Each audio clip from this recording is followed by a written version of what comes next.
That, my friends, was the narrow beds which were on top of the tank, so the fish felt protected.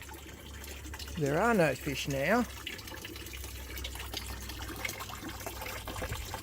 so I've decommissioned the little ones. G'day folks, Andy here from McDowell Manor.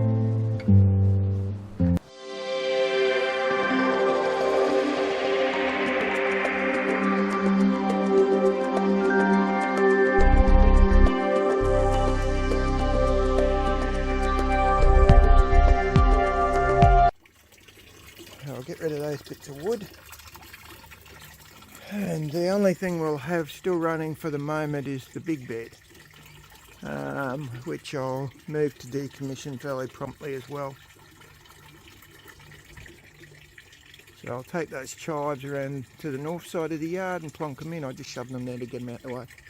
There's a few more there by the look of it.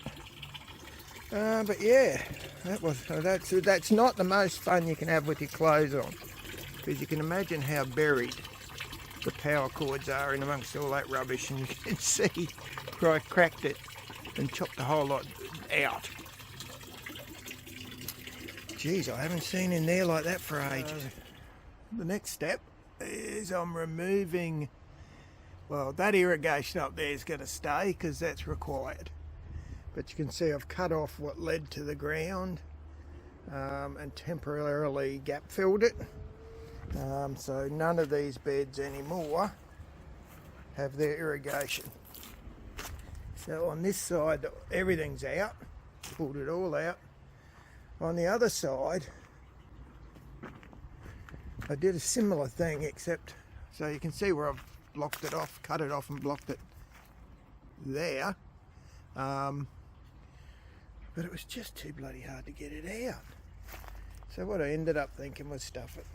You know, I'll only irrigate to here anyway, because that bed's, I think, getting replaced, but doesn't come out this far, so it's just not worth dicking about. So I thought, oh well, if they rip everything out with a bobcat, they can just take all that irrigation system with it, and it went right through this bed, chucks a corner there and comes into there where the orange was. I've pulled off the sprinkler jets, so we'll keep and recycle them, but that bit of polypipe there, it can go. Oh, there's a good example. You can see that's where I've pulled out the sprinkler jet. Now I cut the orange back really hard because I was going to try and dig it out, but it's bloody solid as a rock. So I'm just going to replace the damn thing. I've got two up the north side. If I need one, I'll take one of those, spare two. A bit of a shame really, because it was actually completely covered in buds. Oh, you can see even on the one, see that little guy?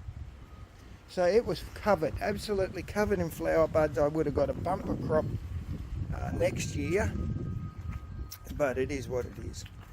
And that's what's left of, there's a lot of the orange there. That's the old grow beds off the top of the aquaponics. So the only thing I've got, so now I can say to them, boys, if it's on the ground here, apart from that tree, the lemonade tree, and the lime tree, every other tree you can bulldoze. Good crop of lemons, but like I say, they're Lisbons. Rosie doesn't want it.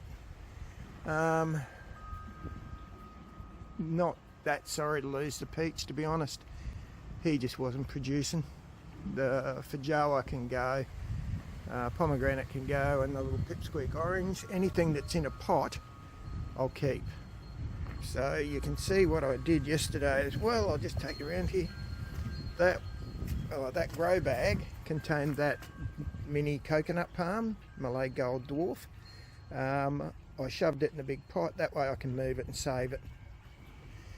I'll even probably save the Peruvian apple cactus, because it's actually getting a pretty good specimen now. It's doing well. And like I say, the other two I'll save, but that's where we're up to, folks. Once I get these clay balls out of here, the boys are pretty right to come in with their bobcat and digger and hook in. Just another quick update on what's happening with the aquaponics, which is being decommissioned as part of the complete gutting of this yard. Now see where the sun is there? That's what we want to cash in on, and you can see up there it doesn't actually come out as far as you think. So that's where we need to get our veggie beds. Back to the aquaponics. It's almost completely empty of water now, but in that process I did find another fish. I don't talk about this very often for obvious reasons, but part of the reason I started this little self-sufficient journey was I figured if I can't kill these things and eat them myself in an honest fashion, I shouldn't be eating them anyway. So you can see the wound there. That's where he's been hit through the brain with a carving knife, a sharp pointed carving knife, and that kills them pretty much instantaneously. So I always make sure there is no suffering with these animals. You raise them and give them a good life, and you give them a really fast, not painful death. Nobody likes doing it, but that's the truth. I also harvested the lemon. The lemon's going to go because Rosie doesn't like the Lisbon variety, too thick-skinned. And it all comes at once, and we're just weighing up what we get out of it. There's 2 kilos almost there. But that was a real good crop, and hopefully we can relocate that tree. I'm hoping if I can con the blokes into digging them out, because I can't do it by hand. We'll relocate them to Uncle Marky's at Eaton's Hill. Look at this sad state of affairs. So anyway, we are reusing the water because it's got a lot of fish ammonia in it. We'll reuse all this. Obviously pumps will be packed away.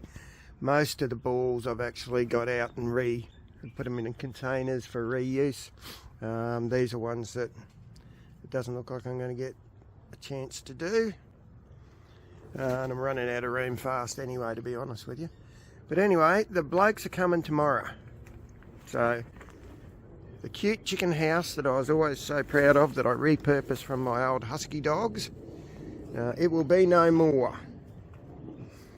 The girls are out enjoying their last day of freedom, and I decided I'm going to put this video up because it is literally about to start. Now I'm expecting it'll be a wet week, so possibly it'll be a week delayed. That's fine and dandy. Look at those mad chooks. Okay folks, well, wish me luck. We're going in.